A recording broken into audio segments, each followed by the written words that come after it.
젊은 대학생들 혹은 비불교인들을 포함해가지고 640만 명이나 되는 사람이 실제로 사찰에 가서 템플스테이를 경험하는 이유가 뭘까요? 라고 하는 얘기죠. 그러니까 이런 현상들을 놓고 이제 사람들이 뭐라고 얘기를 하기 시작을 하냐면요. 이런 이제 역설적인 개념이 등장합니다.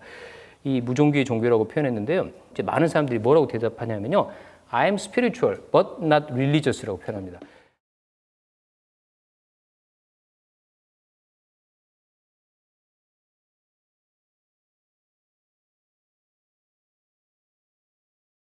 안녕하십니까. 방금 소개받은 서울대 종교학과의 성혜영입니다. 일단 이렇게 귀한 자리에 초대해 주셔서 깊은 감사의 말씀을 드리고요.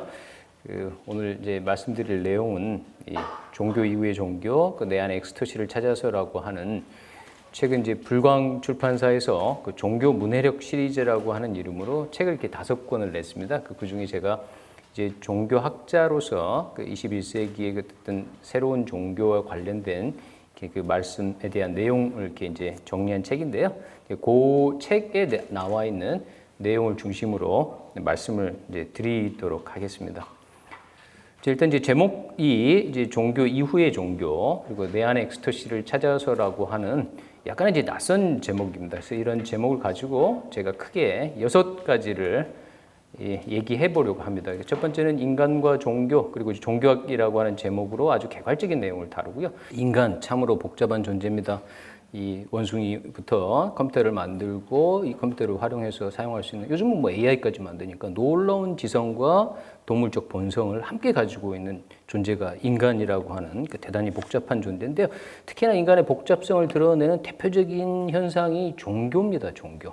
왜냐하면 우리가 이제 아다시피 그러니까 이 지구의 여러 가지 생물 중에서 그 종교를 가지고 있는 유일한 종이 어쨌든 인간이라고 생각된다고 하면 도대체 인간이 왜 종교를 만들고 종교라는 게 도대체 뭔가라고 하는 걸 저희가 물어볼 수밖에 없는데 이제 종교학자들의 종교 정의가 굉장히 여러 가지가 있습니다만은 제가 강연에서 주로 사용하는 이제 종교 정의는 윌리엄 제임스하고 폴 틸리라고 하는 두 분의 종교 정의를 많이 활용합니다. 윌리엄 제임스는 미국의 이제 심리학자이고 실용주의 철학을 전개한 철학자이죠.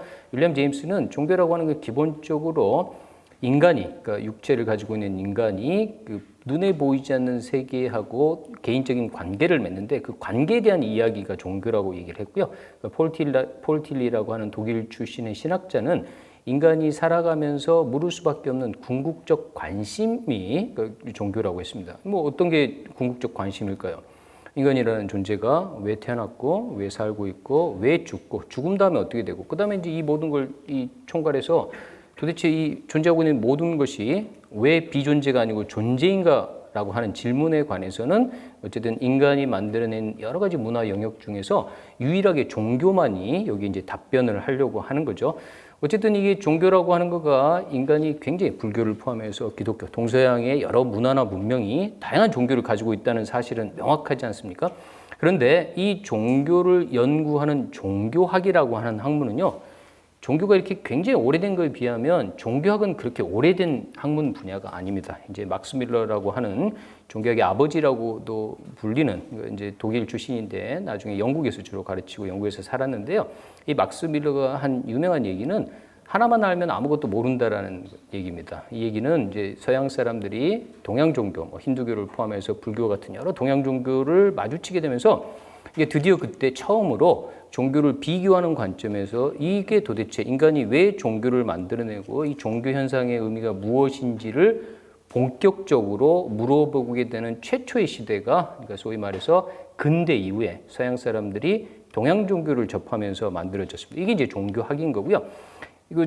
특히 동양에서는 종교를 공부한다라고 하는 게 굉장히 낯섭니다. 종교는 믿고 신행하는 거지 종교를 누가 그 공부를 해서 뭐 어떻게 하겠다는 거야 라고 하는 생각들이 굉장히 강해서 종교학이라고 하는 거가 사실은 이 아시아 쪽 문명에서는 크게 이렇게 각광받는 분야가 아닙니다. 이제 우리나라의 경우에도 종교학과라는 이름을 가지고 있는 대학이 국립대학에서는 이제 서울대가 있고 사립대학에서는 이제 서강대가 거의 유일한 종교고요. 그나마 있던 이제 대학들도 점차 이제 종교학과를 없애고 있는 중이니까 사실은 이제 종교학이라고 하는 거가 종교인 혹은 종교라는 현상에 비하면 굉장히 이제 작은 분야라고 얘기를 할 수 있는 거고요. 어쨌든 종교학은 그러니까 신학과 달리 이 종교를 공부해서 자기 믿음 체계를 굳건하게 만들려는 목적이 아니라 종교 혹은 종교 현상을 연구를 해서 이 종교나 종교 현상을 만들어낸 인간이라는 게 과연 어떤 존재인가라고 하는 것을 물어보려고 하는 인문학의 한 분야, 이렇게 이해를 하시면 됩니다. 그리고 이제 종교학은 크게 두 캠프로 나눠져 있습니다. 한쪽 캠프는 종교 전통 캠프입니다. 그래서 우리가 전통적으로 알고 있는 불교를 공부하는 불교학자, 기독교를 공부하는 기독교학자, 이제 기독교 신학자 말고요. 기독교학자, 이슬람 학자 같은 종교 전통을 공부하는 한 캠프가 크게 있고요. 다른 한쪽 캠프는 종교 이론 캠프라고 해서 이 종교 사회학, 종교 철학, 종교 인류학, 종교 심리학처럼 인접 학문 분야의 연구 방법과 지식을 가지고 와서 종교 현상과 종교를 연구하는 겁니다. 그러면 이제 저는 종교 심리학을 했습니다. 그러니까 종교 심리학이라는 게 심리학적 지식과 방법론을 통해서 인간의 종교와 종교성, 종교 현상을 이해하고자 하는 분야고요. 그다음에 종교 심리학 외에 신비주의의 비교 연구라고 하는 걸 했습니다. 이게 신비주의라는 게 이제 우리나라 사람들이 많이 알고는 있고 많이 들어보긴 했습니다만은 신비주의가 정확히 뭘 의미하는지에 대해서는 굉장히 이제 오해나 여러 가지 그런 이해의 충돌들이 일어납니다. 원래 신비주의라고 하는 거는요, 이 서양 사람들이 동양 종교를 처음 보고서 이게 뭘 알게 됐냐고 하면 힌두교를 포함해서 불교, 그다음에 이제 이 도교와 같은 여러 종교 전통에서는 소위 인간이 수행을 통해서 뭐 궁극적 존재든 혹은 존재의 참된 본성이든 간에 이거를 직접 체험할 수 있고 그 체험 자체가 종교의 가장 중요한 목적이 되더라는 거죠. 근데 반면에 이제 자기네들이 알고 있는 서양 종교는 어떻습니까? 예를 들어서 죽어서 예수를 믿고 예수의 이 믿음 때문에 죽어서 천국에 간다든지 하는 식의 구원의 개념 혹은 종교 생활의 궁극적 목적이 체험에 있는 게 아닌 거거든요. 그런 의미에서 보면 이 동양 종교의 이런 특성, 그러니까 개인의 비범한 종교 체험의 그 포인트 혹은 방점을 찍는 동양 종교의 이런 특성들이 자기네 종교 전통이 오랫동안 자기네 종교 전통, 그러니까 기독교라든지 이슬람이라든지 유대교 같은 데서 주류가 아니었던 소위 개인의 체험을 강조하는 신비주의적 흐름이 있었는데 바로 그 신비주의적 흐름하고 굉장히 비슷하네라고 생각을 하면서 신비주의라는 개념을 동서양 종교를 서로 비교하고 공통점을 찾아내려고 하는 시도로 본격적으로 이제 등장합니다. 그래서 이제 신비주의라는 이름 자체에 종교는 없고 여러 종교 전통 중에서 신비주의적인 흐름, 신비주의적 경향성을 나타내는 이 흐름들을, 종교적 흐름들을 신비주의라는 말로 부릅니다. 그래서 여러 가지 이제 그 신비주의에 관한 얘기가 있는데요. 이제 대표적으로 신비주의의 그 주요한 구성 요소라고 제가 이제 말씀드릴 수 있는 것은 크게 세 가지입니다. 그러니까 신비주의는 이제 신비적 수행, 인간이 자신의 의식을 의도적으로 변화시키는 명상이라든지 기도와 같은 다양한 수행법을 통해서 심지어 합일 체험, 이 존재의 궁극적 본성 혹은 이제 궁극적 실제와 하나가 되는 체험을 하고 이 체험에 입각해서 그 상호 관계를 포함해서 인간과 우주의 관계, 그다음에 인간이 어떤 수행을 통해서 어떤 체험을 가질 수 있는지를 지적으로 이해하고 설명하는 사상이라고 하는 그 수행, 체험, 사상이라고 하는 이 세 가지 요소로 구성된 게 이제 신비주의인데요. 제가 전공한 게 종교 심리학하고 그 신비주의입니다. 그래서 그 책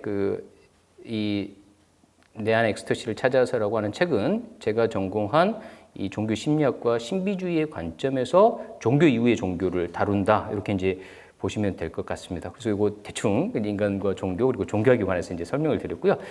자, 그러면 이게 이제 본격적인 문제 제기죠. 왜 이 불광에서 이 종교 문해력이라는 이름으로 현대 21세기 이 시점에 그 종교에 관한 얘기를 새삼스럽게 전개하는가라고 하는 관점에서 보면 저희가 이제 종교가 인간의 삶에 문화와 공동체에 굉장한 기여와 통찰과 위안을 줬다라고 하는 것은 또 맞는 얘기지만 다른 한편으로 종교의 이름으로 저질러진 이렇게 잔악한 행위를 포함해서 폭력이라고 하는 게 엄청나게 컸죠. 대표적인 게 보면 미국의 9.11 테러라고 하는 게 무슬림이 이 비행기를 하이제킹해서 이 아무 얼굴을 본 적도 없는 사람들이 수만 명이 근무하는 건물에 비행기를 충돌시켜서 자기도 죽고 수천 명의 사람들의 목숨을 한 번에 앗아갔는데 이게 종교적 이 순교, 다시 말하자면 지하드라고 하는 성전이라는 종교적으로 정당화시켜주지 않았으면 이런 일들이 일어나지 않는다는 거죠. 그러니까 종교란 이름으로 일어난 이제 현대에서 우리가 보았던 아주 끔찍한 사건이죠. 그 밑에는 아프가니스탄의 그 세계 유네스코 세계 문화유산으로 지정되어 있는 바미안 불상입니다. 뭐 가보신 분도 있고 익히 뭐 이 소식을 아시겠지만 아프가니스탄에 탈레반이라고 하는 근본주의자가 정권을 잡은 다음에 불교의 상징인 이교의 상징이기 때문에 이슬람의 입장에서 보면 이 바미안 불상을 이게 55m짜리입니다. 그러니까 높이가 55m니까 엄청나게 높은 이제 바미안 불상을 이 왼쪽과 오른쪽 사진이 뭡니까? 로켓포를 쏴가지고 몇 박 며칠 수백 발의 로켓포를 쏴서 깔끔하게 깨끗이 없앤 겁니다. 이게 뭡니까? 이교의 상징이라서. 자, 이런 이유 때문에 사실은 현대 들어서 종교에 대한 비판이 굉장히 극렬하게 진행이 되고 있습니다. 그런데 놀라운 사실은 요 옆에 이제 동그란 표죠. 표를 보시면 2007년도에 전 세계 종교인들을 조사를 해보니까 이제 가톨릭 16.99% 시작해서 요 오른쪽 부분까지 다 돼 있는 분이 기독교 신도들입니다. 그러니까 다시 말해서 기독교라는 종교 전통의 인구가 제일 많고요. 그 다음이 무슬림입니다. 그 다음이 힌두교, 불교 이렇게 해서 쭉 나오는데요. 그 위에 보면 other religions라고 돼 있는 부분이 이제 다른 기타 종교죠.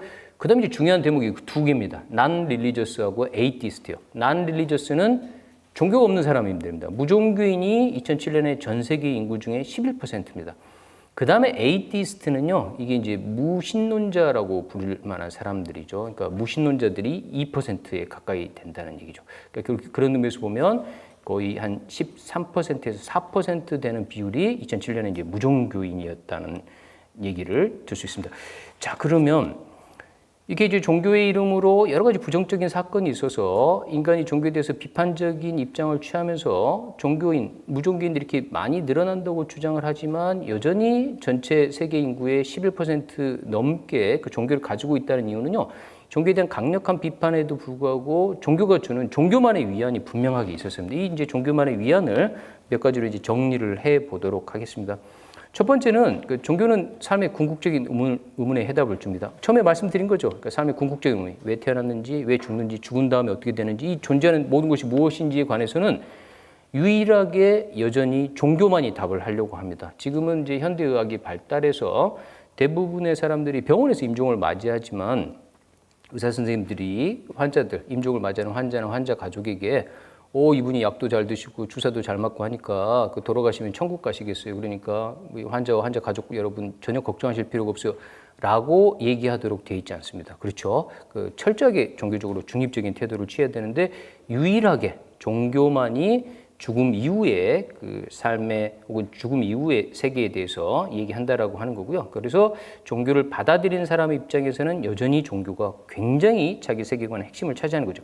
그 다음에 종교는 이 나는 더 큰 무엇의 일부, 다시 말하자면 시간과 공간에 제한된 육체적 존재가 아니라고 하는 사실을 종교는 강조를 합니다. 그리고 실제로 그거를 발견하는 방식으로 예컨대 불교 같으면 명상 수행을 통해서 내 마음, 내 존재의 가장 깊은 곳에 불성이 있다라고 하는 것을 알아차리는 사건이 우리 존재를 바꿀 것이다라고 하는 이 관점을 취하는 거죠. 그 점에서 이제 종교의 두 번째 이 위안은 우리가 시간과 공간에 제약적인 존재가 아니라고 하는 얘기를 한다라고 하는 거고요. 그 다음에 세 번째는 우리가 만약 그렇게 더 큰 무엇의 일부라고 하면 우리가 마치 이제 손바닥과 손가락을 보면요. 손가락의 관점에서 보면 손가락이 다섯 개가 다 분리되어 있는 것처럼 보이지만 이 손가락이 사실은 손바닥하고 연결이 되어서 사실은 분리된 게 아닌 거잖아요. 그러니까 우리가 전체 일부라고 하면 어떤 방식으로든 우리가 전체와 연결되어 있다라고 하는 얘기를 강력하게 합니다. 다시 말해서 우리는 분리가 된 존재가 아니다라고 하는 것. 그래서 우리가 분리된 존재가 아니기 때문에 당연히 따라 나오는 얘기가 어떤 거겠습니까?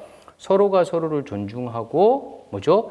존귀하게 대하라고 하는 가르침을 종교만큼 강력하게 전개하는 이 가르침들이 없다라고 하는 거죠. 예를 들어서 구한말에 이제 기독교가 복음으로 전례가 됐잖아요. 기독교가 복음으로 전례가 됐을 때 기독교가 가르쳐 준 거가 노비, 여성 차별, 어린이 차별 같은 게였고 너희 모두가 하느님의 사랑받는 아들, 딸이어서 서로가 자매라고 형제라고 부르고 무조건적으로 사랑하라고 하는 가르침들을 가르쳐 줬으니까 그때 당시 여성들과 이 차별받는 노비라든지 중인들 입장에서 보면 그게 이른바 이제 복음인 거죠. 불교도 똑같은 방식으로 힌두교의 오랜 그 카스트 제도의 시스템 속에서 개개인의 인생이 의례의 수행 여부라든지 혹은 그 계층 카스트에 귀속되지 않고 자신의 수행에 따라서 이렇게 붓다, 불성을 깨달은 붓다라는 존재가 될 수 있다라고 하는 그 존귀함의 가능성을 존재론적으로 갖추고 있다라고 하는 가르침을 전했다는 측면에서 예수나 붓다의 가르침이 어떤 의미에서 보면 우리가 더 큰 차원의 일부이고, 그러니까 그런 의미에서 보면 분리된 존재가 아니어서 서로 자비를 베풀고 사랑하라는 얘기를 한다는 거죠. 그 다음에 네 번째는요, 앞서 말씀드린 이 세 가지 거를 종교는 절대 말로만 하지 않습니다. 예수와 붓다의 삶이 대표적이듯이 나를 따르라고 하는 것처럼 실제 사례로서 보여드립니다. 만약 붓다와 예수가 자신의 가르침대로 살지 않았다고 하면, 그리고 붓다와 가르침을 따랐던 사람들이 붓다와 예수의 사후 이후에도 붓다와 예수의 가르침을 실천하지 않았다고 하면 우리가 알고 있는 불교와 기독교는 존재하지 않았을 가능성이 매우 큽니다. 그래서 이제 반복적으로 어떻게 합니까? 종교가 위기에 처할 때마다 원래 종교의 창시자들 예수와 붓다가 했던 가르침과 삶의 모습대로 다시 따라서 살 것을 강조하는 게 바로 거기에 있는 거죠. 그리고 이 네 가지 거를 다 합하면요, 이게 이제 마지막 종교가 주는 위안입니다. 종교는 종교가 아니고서는 제공할 수 없는 엄청나게 강력한 정서적 만족과 위안을 개인에게 줍니다. 이게 이제 크게 종교가 현대 사회에 이르러서도 우리 곁을 떠나지 않고 종교에 대한 비판이 굉장히 극렬하게 진행이 되고 있음에도 불구하고 전 세계에서 무종교인이 예를 들어서 15%를 넘지 않은 이유였다, 이렇게 이제 설명할 수 있는데요. 21세기에 들어서요, 굉장히 다른 상황이 이제 벌어지게 됩니다. 이게 이제 탈종교 시대의 그 세속화와 무종교인의 증가라는 이름으로 말씀을 드리려고 합니다. 이 종교에 대한 비판이 강력해졌음에도 불구하고 여전히 세계적으로 보면 종교인들이 많았거든요. 그래서 이제 근데 그게 21세기가 되면서요, 굉장히 변하게 됩니다. 이걸 이제 단적으로 뭐라고 표현하냐면 탈종교 시대라고 표현합니다. 탈종교 시대를 특징 짓는 두 가지 특징적 모습이 세속화와 무종교인의 증가입니다. 세속화라고 하는 것은 말 그대로 이 정치, 경제, 교육과 같은 인간 사회의 제반 분야의 운영 원리가 합리성이 되는 겁니다. 예전에는 종교적 교리 체계가 경제, 정치, 사회, 교육을 다 망라하는 지배적인 원리였다고 하면 이제는 합리성이라는 이름으로 모든 분야에서 종교의 영향력이 급속도로 축소되고 있습니다. 그리고 동시에 무종교인이 엄청나게 빠른 속도로 증가합니다. 2015년도 표입니다. 2015년에 전 세계 종교 인구를 조사를 하니까 왼쪽에 나와 있는 것처럼 기독교인이 31%, 무슬림이 24%, 그 다음에 힌두교가 3등이었잖아요. 3등이 누가 됐습니까? unaffiliated라고 하는 어떤 종교 조직에도 소속되어 있지 않다라고 자기를 얘기한, 우리로 취약하면 이제 표현하면 무종교인인데 무종교인이 16%가 됐습니다. 그러니까 2007년에 11%에서 2015년에 16%가 됐으니까 거의 5% 가까이 는 거죠. 그런데 우리나라는요, 이게 놀랍습니다. 우리나라는 선생님들도 다 아다시피 우리나라는 대한민국 어떤 사회입니까? 동양의 종교, 서양의 종교가 이슬람 빼놓고는 모든 종교가 아주 정말 활발하게 진행되는 국가거든요. 그런데 우리나라의 무종교는 전 세계 무종교인의 인구가 2015년에 16%였다고 하면요, 보시면 1984년에 무종교인 56%, 89년 51% 이렇게 해서 증감이 이렇게 있습니다만 2021년에는요, 무종교인이 60%가 됐습니다. 그 60%라고 하는 거는 아까 16%의 몇 배에 가깝습니까? 거의 3배 이상, 4배 가까이 되는 수치죠. 그 다음에 2022년, 2023년에 이제 기독교 쪽에서 조사한 통계조사에 따르면 갤럽에 의뢰해 갖고요, 63%로 늘었습니다. 이게 이제 굉장히 놀라운 일인 거죠. 그러니까 한국처럼 여러 종교가 다양하게 진행되는 국가에서 공산주의 국가, 중국이라든지 이런 나라 빼고요, 무종교인의 비율이 이렇게 높은 나라는 한국이 거의 유일하다고 봐도 과언이 아닙니다. 그리고 세부적인 내용을 보면 어쨌든 이 종교 분표표는 이제 전체적으로 2021년에 갤럽 조사에 따라서 60%까지 무종교인이 늘었다고 하면요, 그 오른편에 있는 표는 연령별 종교 분포입니다. 보시면 19세에서 29세의 경우에는 무종교인이 몇 %입니까? 78%입니다.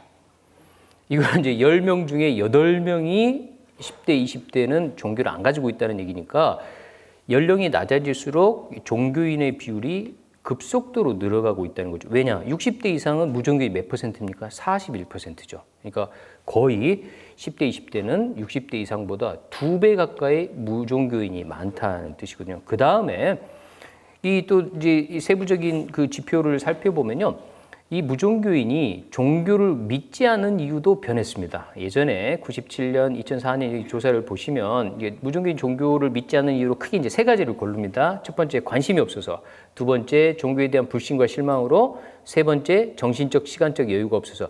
그런데 이제 꼼꼼히 보시면 종교에 대한 불신과 실망이라고 하는 거는 종교에 대해서 기대를 굉장히 많이 했는데 그 기대를 다 충족을 못 시키니까 그래서 난 종교를 안 믿으니까 사실은 이건 애증이 있다라고 하는 거니까 관심이 있다는 뜻이거든요. 그 다음에 정신적, 시간적 여유가 없다는 얘기도 종교가 좋은 줄은 알겠어요. 그런데 내가 지금 당장은 너무 바빠서 종교 생활을 안 하고 있으라고 얘기한다고 하면 관심이 없어서는 무슨 뜻입니까? 애증이고 뭐 좋은 거고 이거 없이 정말 말 그대로 관심이 없다는 뜻인데요. 보시면 97년에 관심이 없다가 26%에서 21년에는 몇 년 지나지도 않았죠. 근데 관심이 없다가 몇 %가 됐습니까? 54%가 됐습니다. 그래서 나머지 불신 혹은 시간적, 정신적 여유가 없다를 합한 것보다 더 많은 수치가 됐다는 거죠. 이 얘기는 무슨 얘기입니까? 종교에 대해서 현대인들, 특히나 지금의 무종교인들은 종교에 대해서 말 그대로 무관심하다는 뜻입니다. 그리고 그 비율이 한국의 경우에는 60에서 63%까지 굉장히 높게 치솟았다는 거죠. 그리고 이제 그거를 반영을 해서 아까 말씀드린 그 내용입니다. 무종교인이 종교를 믿지 않는 이유 중에서 이 종교에 대한 불신과 실망, 관심이 없어서라고 보게 되면 연령, 그러니까 10대, 20대의 경우에는 관심이 없어서가 50 몇 %가 아니라 64%니까 젊은 연령일수록 이 종교에 대한 관심이 없고 실제로 종교를 믿고 있지 않다라고 하는 사실을 저희가 알 수 있게 되는 거죠. 자, 그런 의미에서 이제 이 무종교인의 증가와 세속화라고 하는 탈종교 현상 하나가 큰 축이고요. 또 다른 하나의 큰 축은 이것과 더불어서 현대 사회가 특히 이제 한국 사회가 대표적입니다만은 엄청나게 여러 가지 측면에서 급격하게 변화하고 있습니다. 그 급격하게 변화하고 있는 것의 가장 핵심은 개인이 이제 우리 각각의 개인이 이 삶의 주체로서 본격적으로 부각됐다라고 하는 건데요. 그 개인이 본격적으로 부각된 이 사회 변화가 사실은 이제 우리가 지금 오늘 말씀드릴 종교 이후의 종교라든지 내 안의 엑스터시를 찾아서라고 하는 주제하고 밀접하게 연관이 돼 있어서 이 부분이 매우 중요하다고 생각이 됩니다. 일단 이 경제, 교육, 정치적 권리, 평균 수명 연장 이 네 가지를 말씀을 드리려고 합니다. 경제적 풍요요. 요 이제 왼쪽 편에 제일 아래 슬라이드를 보시면 엄청나게 음식이 많이 풍부하잖아요. 뭐 우리 이제 연배 있으신 이제 선생님들 계시니까 30년 전에 40년 전에 뷔페라는 게 없었잖아요. 그리고 그때쯤에는 아침 인사가 뭐였습니까? 아침 식사는 하셨나요? 이게 물어봤다고 하면 지금 누가 이게 아침 식사 하셨어요? 이렇게 물어보니까 그러면 도대체 이 사람이 이 말을 나한테 왜 물어보지? 그러지만 예전에는 뭐죠? 아침 식사는 하셨습니까? 이게 당연한 인사인 거죠. 식사하셨으면 참으로 다행이군요. 뭐 이런 뉘앙스가 숨어 있다고 하면 지금은 누구도 그거 물어보지 않습니다. 그리고 뷔페 그렇게 좋아하지 않습니다. 그렇죠? 뷔페를 가도 정말 좋아하는 음식 몇 개만 먹지 산더미처럼 쌓아놓고 그렇게 뷔페를 먹는 사람이 누가 있습니까? 이 말은 무슨 얘기입니까? 대한민국 사회를 포함해서 전 세계가 그 전에 30년 전, 50년 전에 비하면 엄청나게 경제적으로 풍요로워졌다라고 하는 거죠. 제가 어린 시절만 해도 뭐죠? 소금 가지고 이빨 닦고 이렇게 양치하고 있었지 않습니까? 근데 지금 이제 대형 마트에 가보면 치약의 종류가 너무 많아가지고 어떤 치약을 사야 될지도 모를 정도로 선택의 옵션이 넓어졌습니다. 그러니까 불과 이게 몇십 년 사이에 이렇게 풍요로워졌다는 얘기인 거고, 그 다음에 교육 수준이요. 이제 해방 이후에 우리나라 문맹률이 뭐 거의 70%, 80%까지도 이렇게 산정을 하는데 지금은요, 우리나라에서 문맹률을 조사할 필요가 없을 만큼 대부분이 글자를 읽을 줄 압니다. 그리고 대학 졸업생의 비율이 엄청나게 높아졌거든요. 그리고 지금은 이제 뭡니까? 대학 가고 싶으면 누구든지 갈 수 있습니다. 왜? 인구가 줄어서도 그렇고 대학이 늘어나서도 그렇겠지만 교육 수준도 굉장히 높아졌습니다. 그리고 정치적 권리요. 정치적 권리라고 하는 입장에서 보면 뭐 이제 뭐 정치적으로 누가 어떤 입장을 취하든 상관없이 우리는 한때 대통령 두 분을 감옥에 보낸 적도 있잖아요. 그러니까 그리고 나서 이제 또 잊어먹죠. 두 분이 어디 계시는지 생각도 안 할 정도로. 그 말은 무슨 말입니까? 그러니까 민주주의라는 이름으로 이제 위정자를 뽑는 것뿐만 아니라 그 위정자에 대해서 이렇게 자신의 정치적 의사를 표명하는 거가 너무 자연스러운 거. 근데 불과 100년 전만 하더라도 그런 일이 가능했겠습니까? 그다음에 남자 여자의 권리라는 문제에서도 마찬가지죠. 이렇게 남성 여성이 과거에 비해서 차별 안 받게 되는 거. 예컨대 삼종지도 같은 게 대표적인 그런 거는 더 이상 지금 이제 적용되지 않는 시대인데 이 모든 변화가 선생님들 생각과 다르게 불과 50년 사이에 혹은 100년 사이에 이 모든 변화가 다 일어난 거죠. 그 다음에 이제 가장 놀라운 거는 평균 수명의 연장입니다. 우리나라 기대 수명이 90세가 넘었대요. 그러니까 이제 살아계신 분들은 최소한 90세까지는 산다고 하는데요. 지금 그렇잖아요. 저희 이제 제가 이제 50대니까 지금 이제 저희 친구들이나 동료들이나 부모님들이 이제 막 돌아가셔서 상가에 가요. 그래서 상가에 가면 우리 부모님이 몇 세 돌아가셔서 70세 돌아가셨으면 뭐라고 합니까? 아니 왜 이렇게 빨리 돌아가셨어요? 이렇게 물어봐요. 80세면 그런가 보다 하고 90세에 돌아가셨다고 하면 아이고 그래도 조금 이제 사셨네. 100세 돌아가셨으면 아이고 장수하셨네 이렇게 얘기하거든요. 그게 무슨 얘기입니까? 평균 수명이 저희가 지금 살아있는 이 기간 동안에 거의 1년에 0.5년 정도 평균 수명이 기대 수명이 늘어나고 있다는 거죠. 그러니까 이 네 가지 걸 모두 합하면요. 60이 퇴직했지만 60 이후에도 최소한 30년 정도는 어쨌든 건강하게 사실 가능성이 많다. 이게 선생님들 오래된 현상이 아닙니다. 불과 5, 60년 사이 이 모든 것들이 일어났습니다. 이 모든 것들이 결국은 뭘 얘기해 줍니까? 개인에게 엄청난 선택의 기회를 줍니다. 이 첫 번째 그림은 뭡니까? 선택의 역설입니다. 다시 말해서 치약부터 시작을 해서요. 치약, 비누, 샴푸, 쌀. 뭘 사야 될지 모를 정도로 선택의 폭이 너무 넓습니다. 그런데 선택 잘못하면 누가 책임집니까? 내가 책임지죠. 그 다음에 결혼도 이제는 선택입니다. 예전 같았으면 지금 옆에 계신 분들은 당연히 뭐 대학 졸업하면 혹은 20대가 끝나기 전에 다 결혼하고 아이 당연히 냈다고 하면 지금은 어떻게 됩니까? 젊은 친구들이 결혼을 당연히 하는 게 아니라 왜 결혼해야 되는지를 납득할 만한 이유를 찾지 않으면 결혼을 안 하게 되는 거죠. 그 다음에 가족도 마찬가지죠. 지금 우리나라에서 가장 많은 가족의 형태가 뭡니까? 1인 가족입니다. 1인 가족이 30%를 넘었거든요. 1인 가족은 예전에는 가족이라는 말도 하지 않았던 가족의 형태거든요. 그리고 1인 가족이라는 얘기는 무슨 얘기입니까? 결혼을 하는지 안 하는지도 선택의 문제지만 결혼한 다음에도 아이를 낳을지 안 낳을지도 선택의 문제가 된 거죠. 그 다음에 이 밑에 보시면 먹방이죠.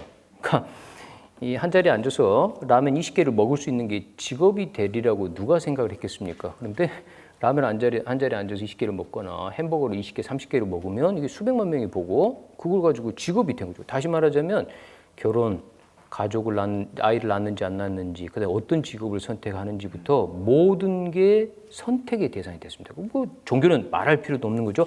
이렇게 되니까 사실은 개인이 그 선택의 결과도 책임져야 되는, 무한하게 책임져야 되는 이제 이 시대가 됐다라고 하고요. 이런 식의 패러다임의 전환을 보여주는 가장 대표적인 이야기가 개미와 배짱입니다. 개미와 배짱이. 우리가 이제 뭐 초등학교 교과서에 이솝 우화처럼 해서 개미와 배짱이 나오잖아요. 개미와 배짱의 이제 얘기의 줄거리와 결론은 뭡니까? 이 개미처럼 여름에도 땀 뻘뻘 흘리면서 열심히 일을 해야지 여름에 띵가띵가하고 노는 배짱이가 결국 겨울 돼서 먹을 게 없으니까 개미한테 음식 얻으러 가가지고 음식을 못 얻으니까 이제 굶어 죽는다는 얘기인데 요즘 학생들이 젊은 친구들이 어린 아이들이 가장 많이 하고 싶은 직업이 뭔가요? 왜?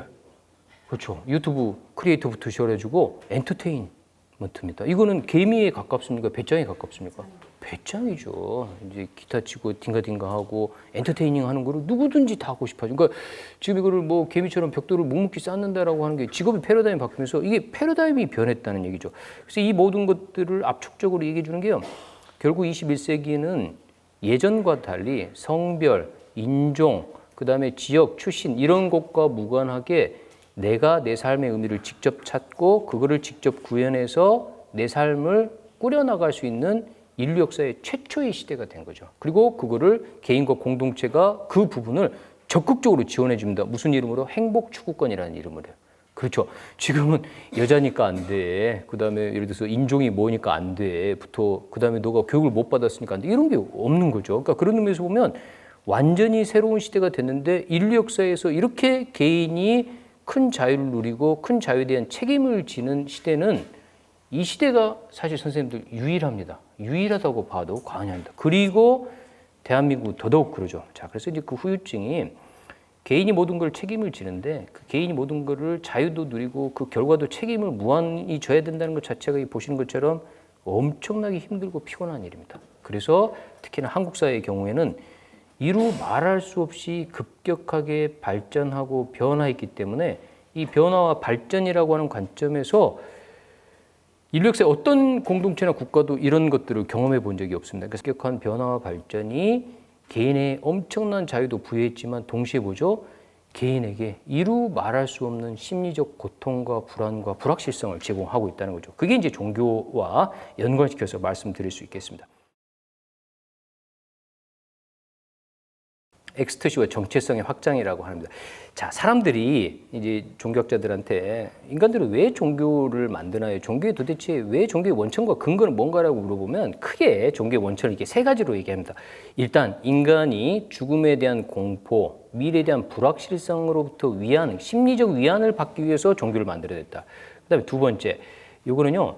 이제 우리나라 같으면 샤머니즘 같은 건데 죽은 사람의 혼백을, 그러니까 귀신을 보거나 죽은 사람의 혼백과 대화를 나누는 것은 동서양을 불문하고 오랫동안 이제 소수의 사람들에게 그런 경험들이 실제로 있었다고 얘기를 하거든요. 그러니까 그런 의미에서 이런 사람들의 경험이 결국 인간이 죽더라도 혼백이든 혹은 영혼이든 귀신이든 이 초자연적인 존재가 있어서 이 초자연적인 존재가 이 물질적인 세계가 다가 아니라고 해서 바로 여기에서 종교가 기원됐다라고 하는 얘기가 또 있는 거죠. 그 다음에 마지막으로는 여기 The Enigma of the Oceanic Feeling이라고 하는데 오시아닉 필링이라는 게 대양적 느낌입니다. 그 마치 물방울이 거대한 바다가 되는 것처럼 인간의 의식이 존재론적으로 엄청나게 확장돼서 존재의 궁극적 본성 혹은 궁극적 실제를 아는 종교 체험 때문에 종교가 만들어졌다는 얘기죠. 그러니까 이 크게 세 가지라고 하면 제가 말씀드릴 거는 이 세 번째 측면입니다.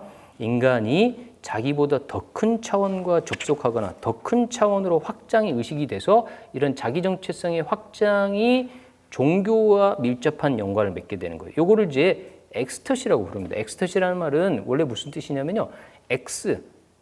X라는 말은 이 히라보로 out of, 무엇무엇의 바깥에라는 얘기고요. 스타시라는 말은 스탠딩이라는 뜻입니다. 그러니까 엑스터시라는 말은 내가 내 바깥에 서다라는 얘기입니다. 근데 생각해 보십시오. 내가 어떻게 내 밖에 섭니까? 내가 내 밖에 선다는 게 불가능하잖아요. 그러니까 내가 내 밖에 선다라는 말은 인간의 의식이 비일상적인 의식 상태, 우리가 지금 알고 있는 일상적인 의식 상태가 있잖아요.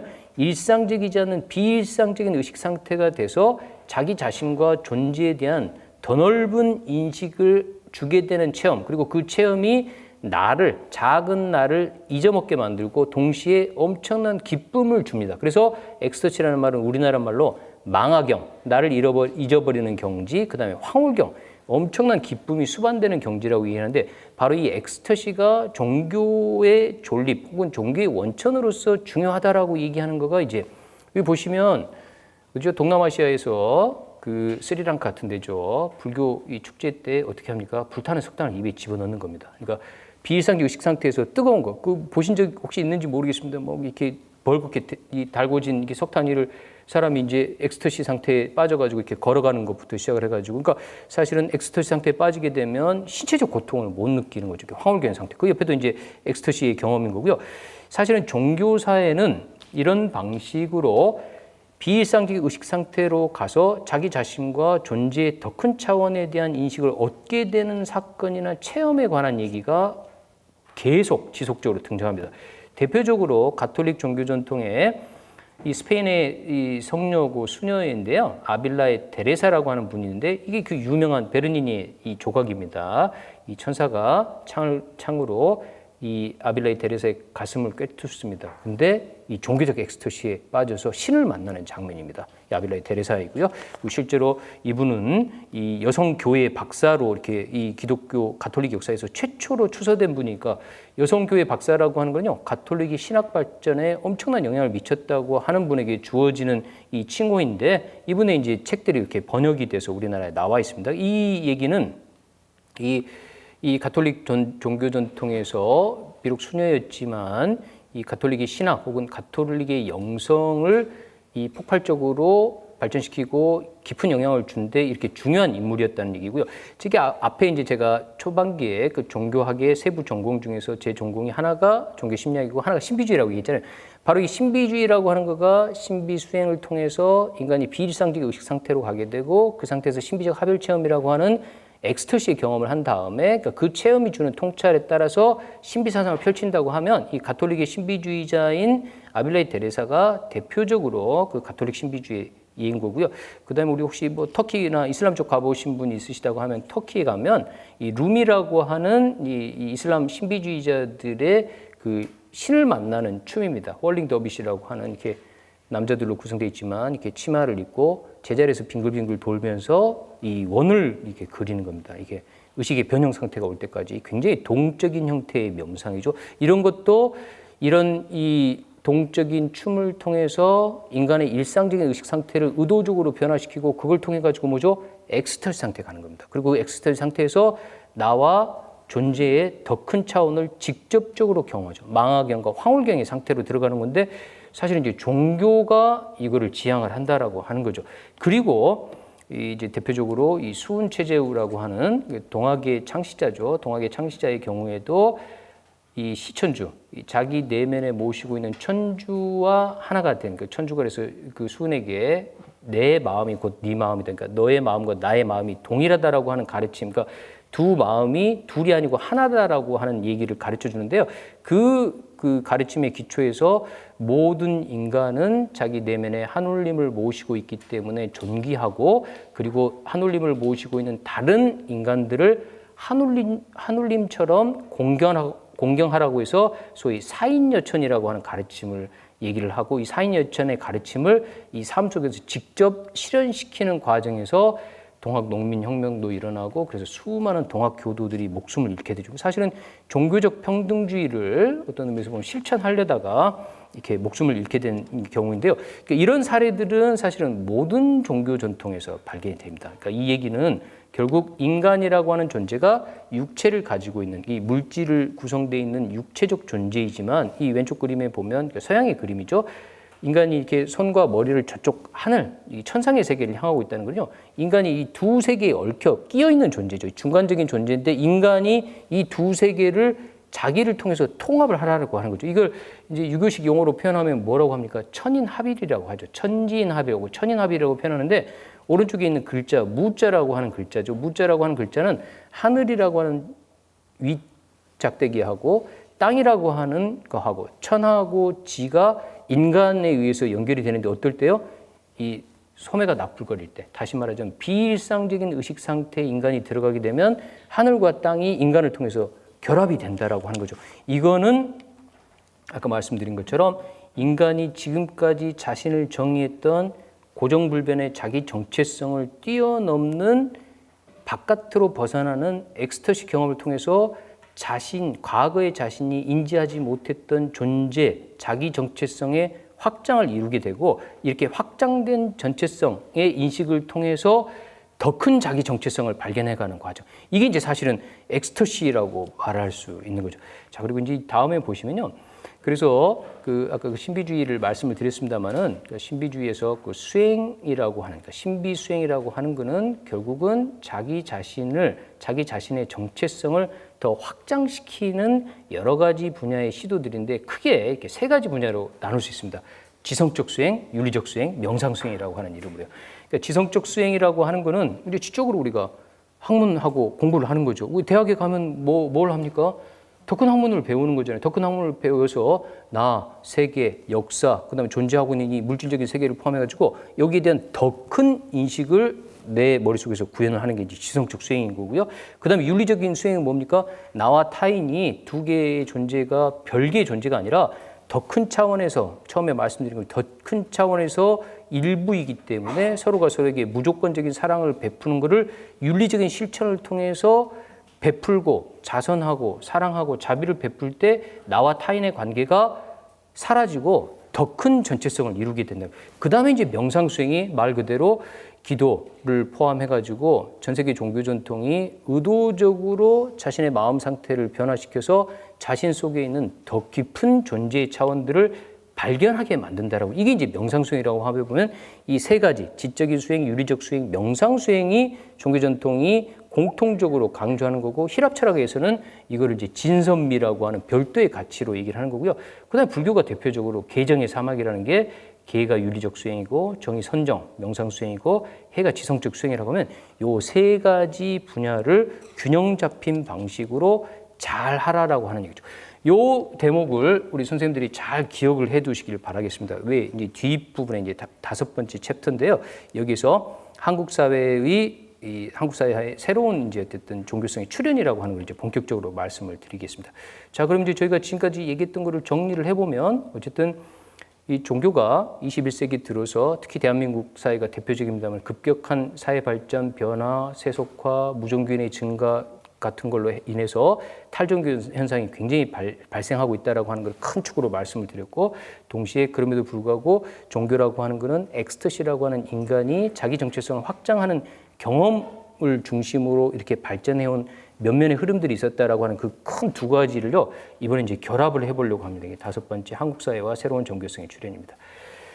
말씀드렸던 것처럼 한국 사회 무종교인이 60% 이상이 됐어요. 심지어 63%까지 됐다는 통계가 있는데, 그런데 이렇게 무종교인이 늘어가는 와중에 발생한 현상이에요. 산티아고 순례길 기억하십니까? 그러니까 코로나 이전에 우리나라 사람들이 산티아고 순례길, 스페인에 있는 가톨릭 성지의 순례길을요, 엄청나게들 많이 갔습니다. 그래서 산티아고 길 순례길에 관한 책들이 많이 나왔어요. 그런데 간 분들이 다 가톨릭이냐면 그렇지 않아요. 가톨릭 신도도 아니고 젊은 친구들이 가톨릭 신도도 아닌데도 불구하고 자기 돈을 들여서 자기 시간을 들여서 가톨릭의 성지의 길을 순례를 했다는 얘기예요. 근데 이제 코로나 때문에 그 이제 추세가 멈췄지만 어쨌든 이 종교적 순례길, 가톨릭 신도들이 평생에 한번 걸을까 말까 한 이 길을 한국 사람들이 이 멀리까지 가톨릭 신도들이 아닌데도 가는 현상들이 발생했고요. 이것보다 저희가 더 피부로 절감. 특히나 이제 오늘 여기 불교문화진흥원에서 이 이제 자리를 마련해 주셨는데 템플스테이요. 템플스테이라는 게 2002년도에 월드컵 때 외국인들한테 숙소도 제공하고 한국의 전통 문화도 체험시키기 위해서 사찰 몇 개에다가 이렇게 숙소를 마련하는 방식으로 마련이 돼서 2002년에 근데 워낙 호평을 받아가지고 점점 템플스테이가 늘어났어요. 그래서 2023년까지 템플스테이를 참여한 내국인, 외국인이 640만 명이라고 얘기를 합니다. 640만 명이요. 그런데 2002년부터 2021년, 2023년까지 불교 신도가 몇 명이 줄었냐면요. 300만 명이 줄었습니다. 그러니까 이 템플스테이는 640만 명이 참여했는데 불교인은 300만 명이 줄었어요. 그러니까 모든 종교인들이 다 이렇게 제도화된, 조직화된 종교의 전통적인 종교의 종교인들이 줄었지만 템플스테이가 이렇게 인기 있어요. 그 처치 스테이라든지 가톨릭의 성당 스테이는 없잖아요. 그 처치 스테이는 이제 막 도입하려고 합니다만 어쨌든 없는데 템플스테이를 이렇게 고즈넉한 산사에서 명상도 체험하고 백발도도 체험하고 그다음에 차담도 나누면서 이 불교의 수행 문화를 흠뻑 경험하려고 자기 비용과 시간을 내 가지고 600만 명이 넘는 사람들이 갔음에도 불구하고 300만 명이 줄었어요. 이게 우리 수수께끼 같은 현상이 발생하는 거죠. 그 다음에요, 제가 서울대 종교학과에서 그 서울대 학생들을 대상으로 교양 수업으로 제공하는 게 뭐냐면요, 명상과 수행이라는 수업이 있습니다. 저하고 종교과의 동료 교수가 같이 가르치고 있는데요. 명상과 수행은 이론 수업하고 실기 수업으로 나눠져 있습니다. 그 이론은 이제 주요한 명상과 수행의 개념에부터 시작해가지고 세계 종교 전통들이 어떤 명상법을 왜 개발하고 있고 어떤 명상법들을 가지고 있는지를 알려주는 거고요. 그 다음에 실기 수업은 매 시간마다 이원 음원을 가지고 이 100명에 가까운 아이들이 이렇게 한 25분 동안에 이렇게 심신을 이완시키는 거를 같이 연습을 합니다. 그러면 이제 코 골고 자는 애들도 당연히 나오죠. 그런데 이거를요, 이 이완 음원을 활용하고 이제 외부의 명상가들을 불러가지고 다양한 명상법들을 2시간, 3시간 동안 2번의 특강을 통해가지고 다채롭게 경험하게 만들거든요. 그래서 이 수업의 목적은 뭐냐면요, 한 학기가 끝날 때쯤에 나만의 명상법을 만드는 겁니다. 이 전 세계 종교 전통의 명상법을 이론적으로 시기를 통해서 체험한 다음에 실제로 나한테 가장 적합한 명상법을 만드는 건데요. 매 학기 100명 이상씩 듣습니다. 이게 인원 제한이 없었을 때요, 제가 가장 많이 가르쳤던 때는 185명이 들었습니다. 그러니까 이 서울대 모든 학과 학생들이 다 옵니다. 그 185명이 들었는데요, 놀라운 거는요, 80% 이상이 무종교인입니다. 그 다음에 작년 2학기 수업에는요, 95%가 무종교인이었습니다. 120명 정도가 들었는데 95%. 그러면 선생님들 생각해 보십시오. 명상과 수행이라는 수업이 명상하고 수행하면 매우 종교적이잖아요. 그런데 종교가 없는 학생들이 90에서 95% 학생이 이 수업 왜 듣습니까? 명상을 통해서 심신을 치유하기 위해서, 삶의 스트레스를 해소하기 위해서 이 수업을 듣는다라고 하는 거죠. 그리고 심지어 학생들 중에 많은 친구들은요, 명상이라는 게 종교에서 비롯됐는지도 모르는 친구들이 있습니다. 이게 이제 만약 불교 이제 신도들이시면 어떻게 그럴 수가 있지 하지만 요즘 젊은 친구들은 종교에 무관심하기 때문에 명상이라고 하는 것 자체가 종교 전통에서 유래됐다는 것도 이 수업에서 처음 배우는 친구들이 있습니다.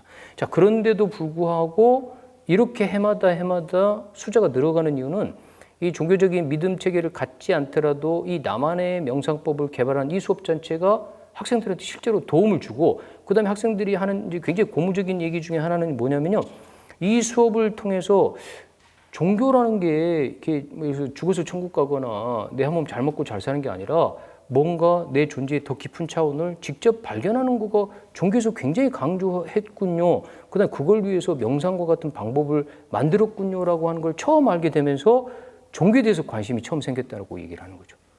이러니까 이제 이런 현상들이 결국은 이제 제가 이렇게 설명을 하려고 합니다. 자, 이게 종교라고 하는 외피는 두르지 않았지만 종교 전통이 오랫동안 발전시켜온 명상법을 젊은 대학생들 혹은 비불교인들을 포함해가지고 640만 명이나 되는 사람이 실제로 사찰에 가서 템플스테이를 경험하는 이유가 뭘까요? 라고 하는 얘기죠. 이유가 뭘까요? 제가 이거를 설명하는 방식으로 지금 메슬로의 욕구 위계론 이제 표를 가져왔는데요.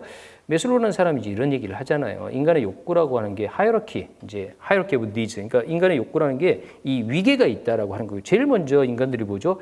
생리적 욕구를 충족시켜야 된다는 거죠. 그러니까 먹고 마시고 이렇게 숨쉬고 이렇게 자고 하는 기본적인 생리적인 욕구가 충족된 다음에는 내가 좀 안전을 보장받고 싶고, 안전이 보장이 되면 사랑과 소속감을 느끼고 싶고, 그 다음에 자기 존중감, 그 다음에 나오는 게 자아 실현이라고 하는 거죠. 그러니까 먹고 살 수도 없어요. 전혀 안전하지도 않아요. 그 자기에 대한 자존감도 없는 상태에서 자아 실현이라는 게 이게 가능하겠냐는 거죠.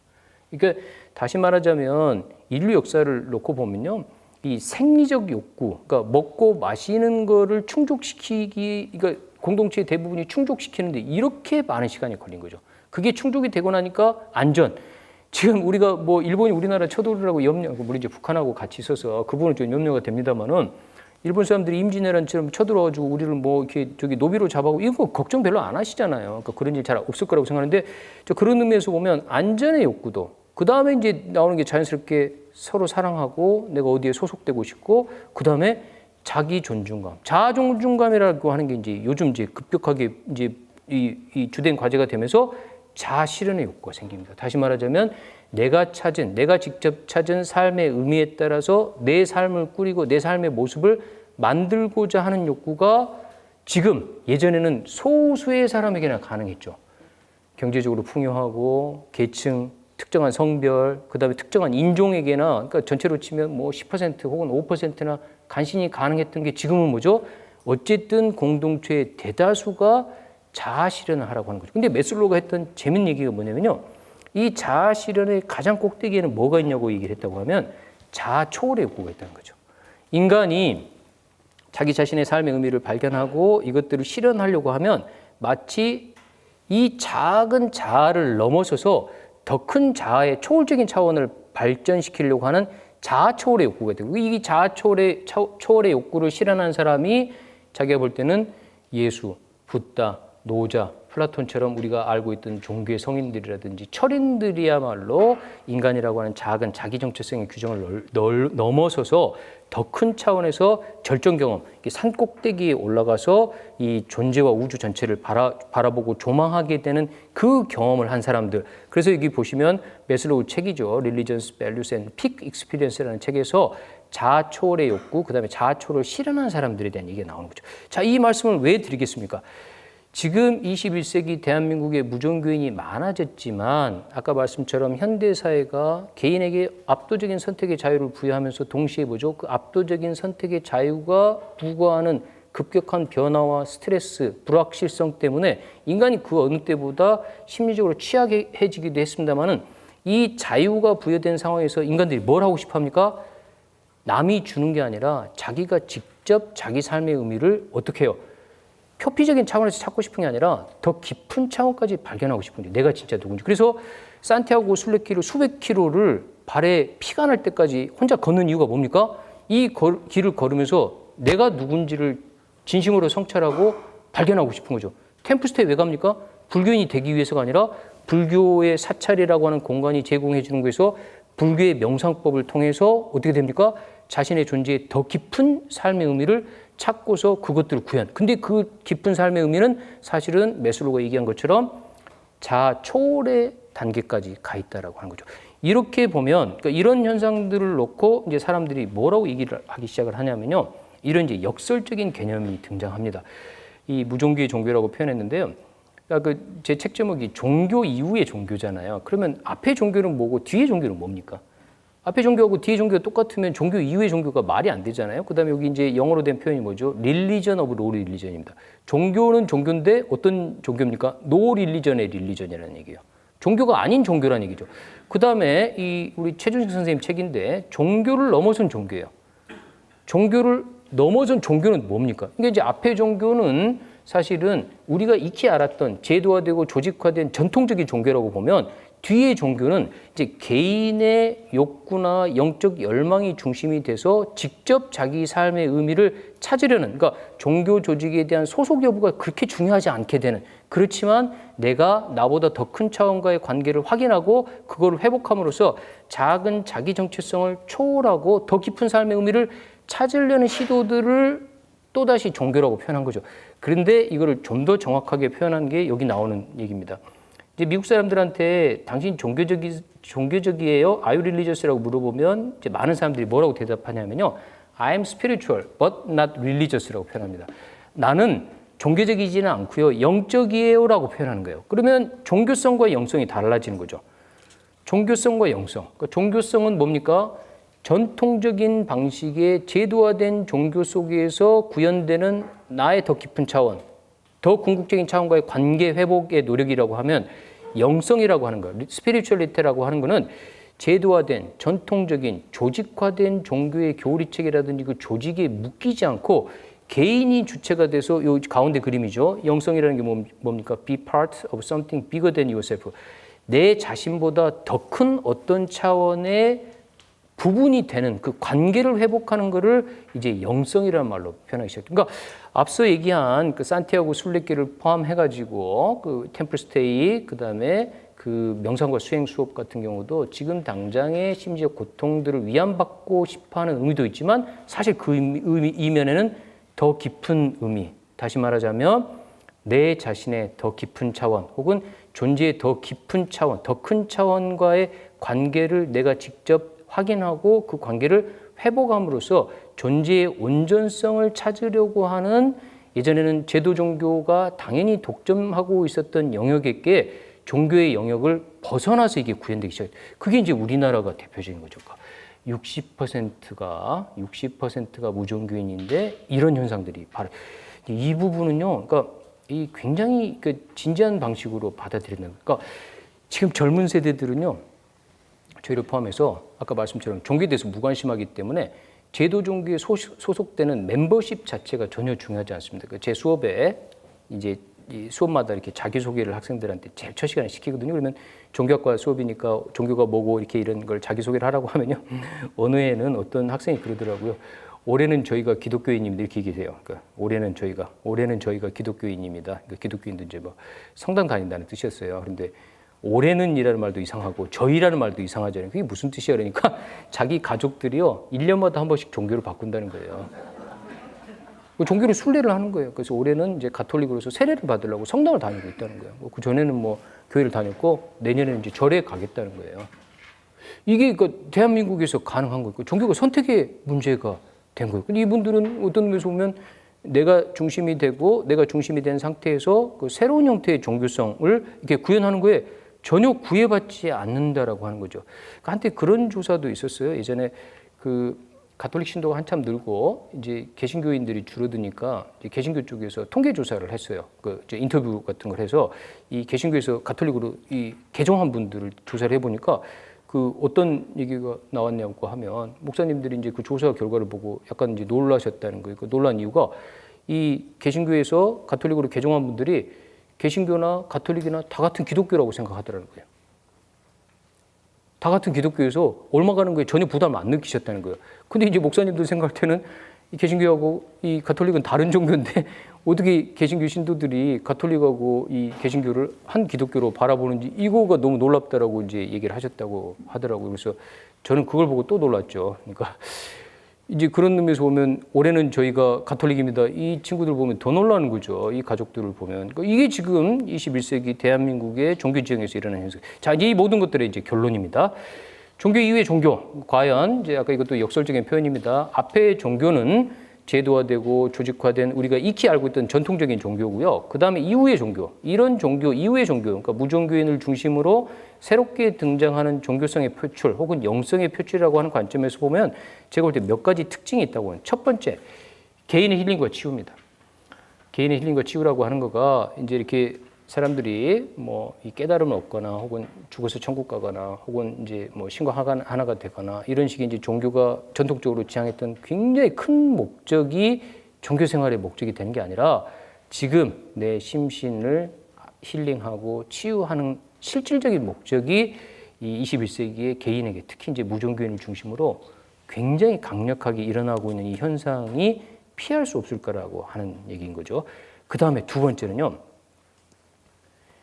발달의 추구입니다. 발달의 추구라고 하는 거는요. 저하고 오강남 교수님하고 그 예전에 종교 이제는 깨달음이다라고 하는 책을 이제 썼거든요. 거기에 보면 이제 가장 중요한 내용이 인간의 종교성, 인간의 신앙생활이라고 하는 게 아이가 어른이 되듯이 이렇게 작은 씨앗이 발아에서 거대한 거목이 되듯이 시간의 흐름에 따라서 점점 발전하고 성장해 가야 되는데 이 종교가 무슨 문제가 있냐고 하면 처음 그때 그 종교를 그대로 계속 유지하라고 얘기를 한다는 거죠. 예, 변하지 말고 발전하지 말으라고. 그런데 보십시오. 아까 말씀드렸잖아요. 현대사회가 경제적으로 교육의 측면에서나 정치 권리의 측면에서나 너무나 발전하고 발달한 거예요. 그래서 개인의 교육 수준부터 정치적 권리의식 수준에 이르기까지 모든 부분이 발전하고 변화했는데 종교적 교리가 혹은 종교적 가르침이 이런 사람들의 변하고 발달하고 성장한 의식 수준을 고려하지 않은 상태에서 수천 년 전에 얘기했던 거를 똑같은 방식으로 얘기를 하게 되면 이거를 받아들일 리가 없다는 얘기죠. 그렇죠? 예를 들어서 남녀 차별에 관한 얘기를 생각해 보십시오. 만약 남성과 여성의 차이를 종교적인 교리를 가지고 정당화하거나 차별을 정당화한다고 하면 이게 어떻게 되겠습니까? 젊은 여성들이 이걸 받아들일 리가 없잖아요. 그 다음에 보시면 예전에는 이제 그 종교인들이 유일하게 그 사회에서 글을 읽을 수 있는 계층인 경우들이 굉장히 많았죠. 그런데 지금은 종교인들, 스님이든 목사님이든 교무님이든 간에 설교나 설법을 하신다고 하면 청중들 중에 박사학위를 받은 사람 너무나 많은 거예요.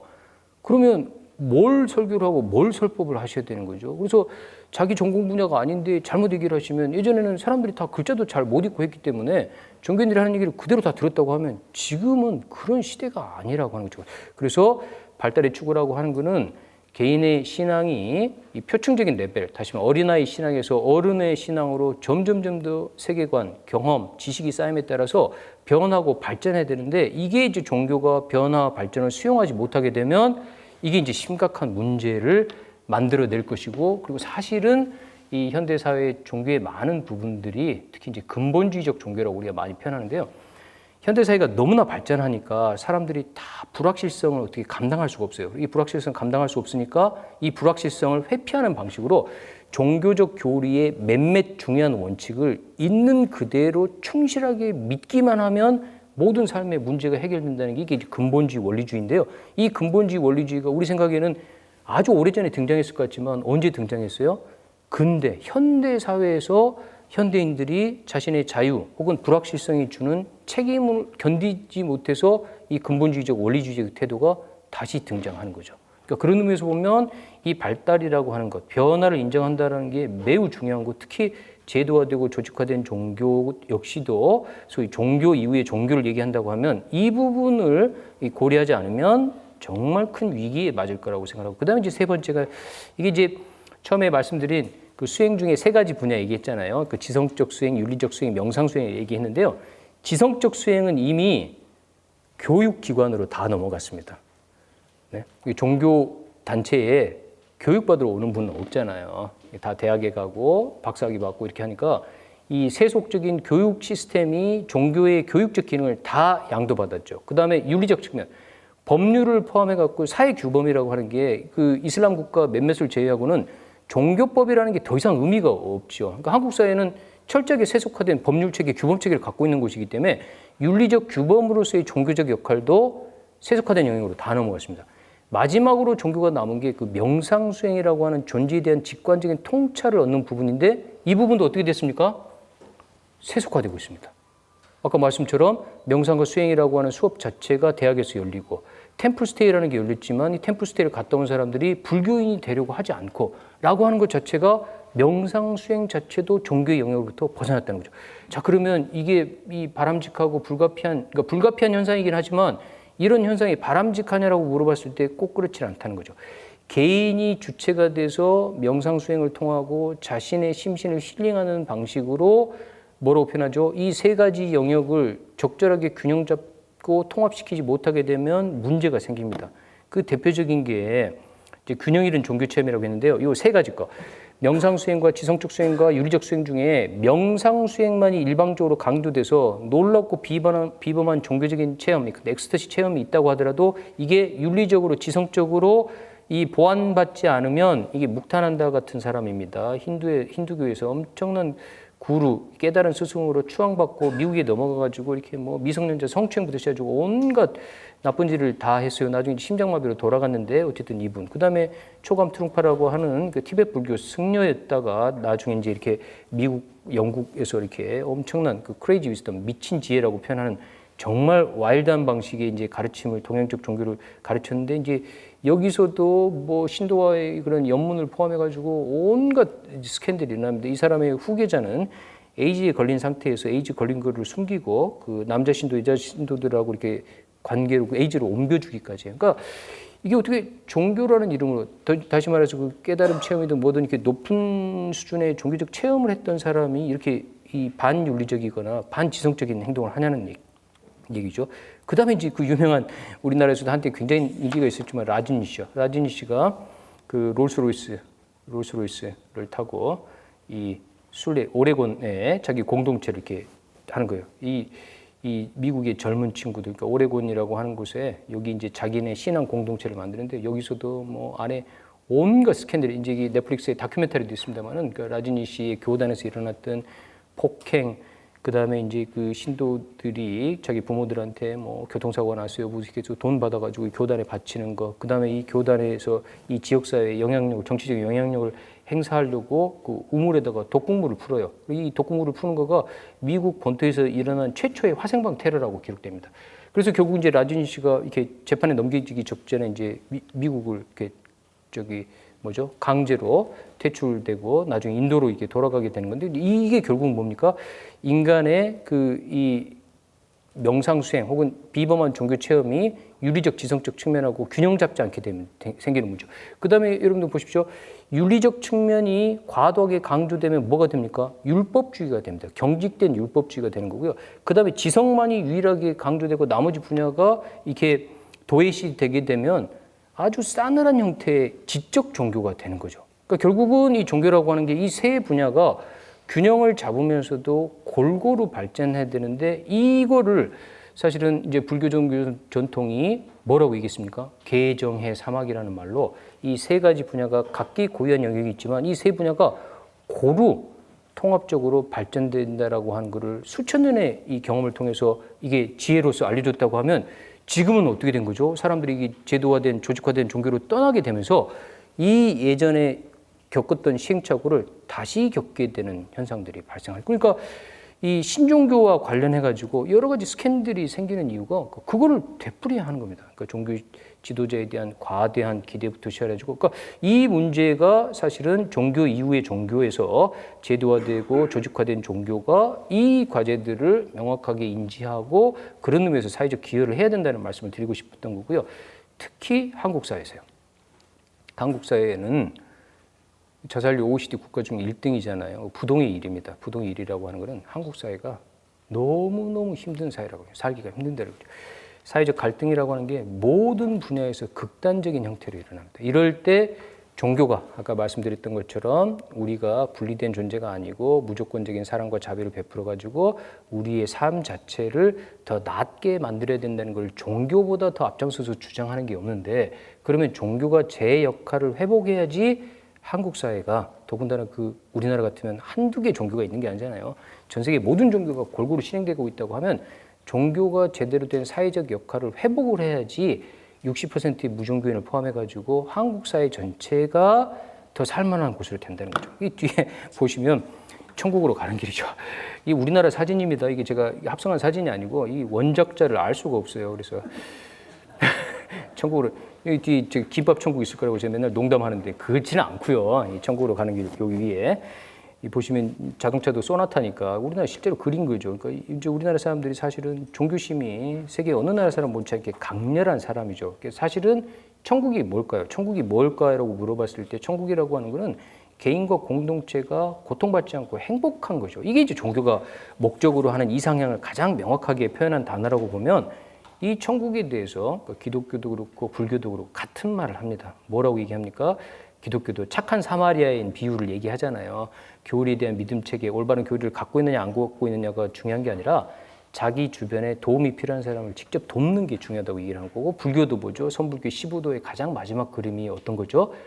입전수수, 시장으로 가서 자기 본성을 찾고 불성을 알아차린 사람은 어떻게 하는 게 입전수수, 시장에 가서 도움이 필요한 사람한테 도움의 손길을 내밀어서 함께 더불어 행복해서 행복과 기쁨을 나누는 거가 동서양 종교가 예수와 붓다가 최종적으로 지향했던 거라고 볼 수 있는 거예요. 그 점에서 한국 사회에서 종교 이후의 종교는 이 가치를 제도화되든 조직화되든 혹은 제도화되고 조직화된 종교 바깥에서 이걸 추구하든 간에 요 원칙, 요 근본적인 목표를 망각하면 안 된다라고 생각을 하면서 제 말씀을 마칠까 합니다. 감사합니다. 네.